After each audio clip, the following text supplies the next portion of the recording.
So many people have asked me why and how I got involved in BNI. So in 2001, my father came into my clinic. I just graduated from chiropractic school. I was 27 years old. And he said, son, I really like what you've done with the place, but it's missing one thing. And I was like, what's that, Dad? And he said, patience. It's empty. There's nobody here. I said, no, Dad, but you got to give me time for people to come in and find me. And he's like, that's your first mistake. And I said, what do you mean? He said, Odie, you're not going to wait for people to find you.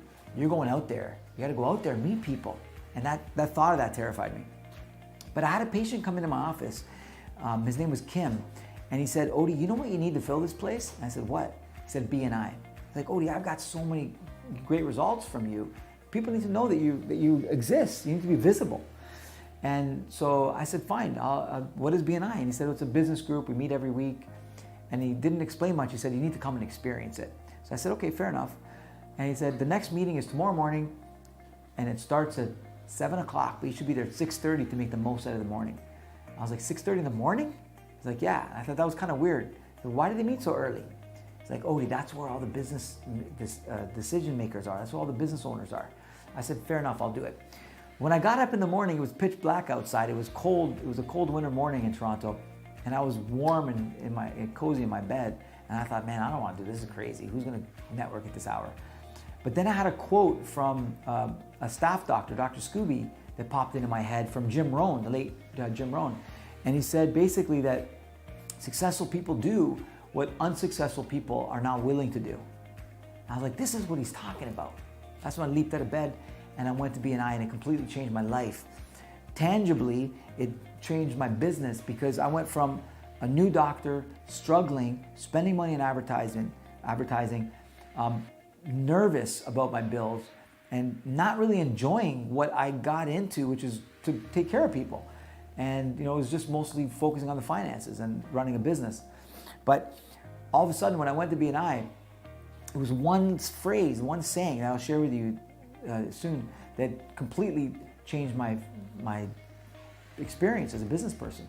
And I went from that to a guy who is, waking up, looking forward to going to work, taking care of people, savoring the moment with people, watching people get results, not being distracted by bills and all this kind of stuff. Then we were invited to a social, and guess who was hosting it? It was Kim. And so when I pulled up, there was a roundabout in front of his house, double doors, beautiful chandelier, winding staircase, overlooking a pool and acres of land. And I had to ask him, I said, Kim, why do you go to BNI? Isn't it for struggling business people? He said, no, Odie. See, most people think you go to BNI to get business, and you will get business doing it. But BNI is a unique place to also do business. And I was like, I don't really get it. And so he said to me, Odie, BNI, there's a philosophy called giver's gain, right? You've heard about that. And I said, yeah. And he said that it's really about putting people before profit. And it's about putting relationships before revenue. And that's what gets me up every day. That's why I still go and meet with business professionals in BNI and meet at the BNI meeting so early in the morning, because it's a different way of doing business. And if you look at BNI's tagline, is transforming the way or changing the way the world does business. So that has changed my life, because till this day, that is the philosophy that drives everything. It's a relationship-driven revenue model, which very few businesses adhere to. It's putting people before profit. It's having meetings with people and just getting to know people, and needs will come up. And once they trust you, they're going to want to do business with you.